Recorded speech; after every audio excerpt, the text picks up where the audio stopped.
ಇದು ಅಲೋಕ್ ಕುಮಾರ್ ಹೆಸರಲ್ಲಿ video viral ಬೆನ್ನಲ್ಲೇ ಕ್ರಮ ಕೈಗೊಳ್ಳಲಾಗಿದೆ. ಪರಪ್ಪನ ಅಗ್ರಹಾರದಲ್ಲಿ ಅಲೋಕ್ ಕುಮಾರ್ ಹೆಸರಲ್ಲಿ ವಿಡಿಯೋ ವೈರಲ್ ಆಗಿತ್ತು.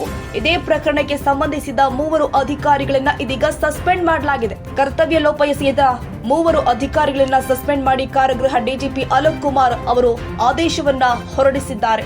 ಪರಪ್ಪನ ಅಗ್ರಹಾರದಲ್ಲಿ ಡಿಜಿಪಿ ಅಲೋಕ್ ಕುಮಾರ್ ಹೆಸರಲ್ಲಿ ವಿಡಿಯೋ ವೈರಲ್ ಆಗಿತ್ತು. ಈ ವಿಡಿಯೋ ಸಾಕಷ್ಟು ಚರ್ಚೆಯನ್ನ ಹುಟ್ಟುಹಾಕಿತ್ತು. ಈ ವಿಡಿಯೋ ವೈರಲ್ ಬೆನ್ನಲ್ಲೇ ಇದೀಗ ಡಿಜಿಪಿ ಅಲೋಕ್ ಕುಮಾರ್ ಅವರು 3 ಅಧಿಕಾರಿಗಳನ್ನ ಅಮಾನತು ಮಾಡಿ ಆದೇಶವನ್ನ ಹೊರಡಿಸಿದ್ದಾರೆ. ಜೈಲಿನ ವಾರ್ಡರ್ಗಳು ಆಗಿರುವಂತಹ ಇವರನ್ನ ಅಮಾನತು ಮಾಡಲಾಗಿದೆ. ಶಿವಾನಂದ ಕರ್ಲಬಟ್ಟಿ, ನಿರಂಜನ ಕಾಮತ್ ಜೊತೆಗೆ ಹನುಮಂತಪ್ಪ ಹಡಪದ್ ಅವರನ್ನ ಅಮಾನತು ಮಾಡಿ ಡಿಜಿಪಿ ಆದೇಶವನ್ನ ಹೊರಡಿಸಿದ್ದಾರೆ. ಇದು ಪರಪ್ಪನ ಅಗ್ರಹಾರದಲ್ಲಿ ನಡೆದಿದಂತಹ ಮೊಬೈಲ್ ವಿಡಿಯೋ ವೈರಲ್ ಪ್ರಕರಣ. ಇದೇ ಪ್ರಕರಣದಲ್ಲಿ ಡಿಜಿಪಿ ಅಲೋಕ್ ಕುಮಾರ್ ಅವರ ಹೆಸರಿಗೆ ಮಸಿ ಬಳಿಯುವಂತಹ ಕೆಲಸ ನಡೆದಿತ್ತು. ಶಿಸ್ತು ಪ್ರಾಮಾಣಿಕ ಅಧಿಕಾರಿ ಡಿಜಿಪಿ ಅಲೋಕ್ ಕುಮಾರ್ ಹೆಸರಿಗೆ ಮಸಿ ಬಳಿಯುವಂತಹ ಪ್ರಯತ್ನ ನಡೆದಿತ್ತು.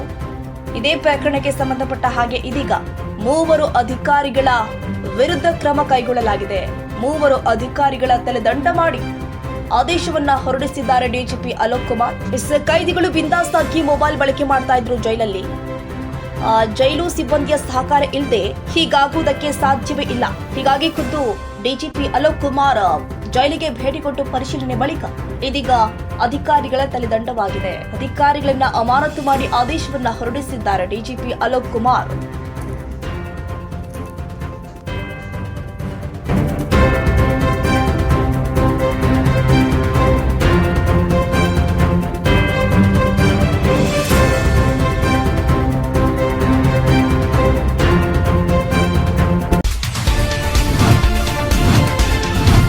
Audio Jungle.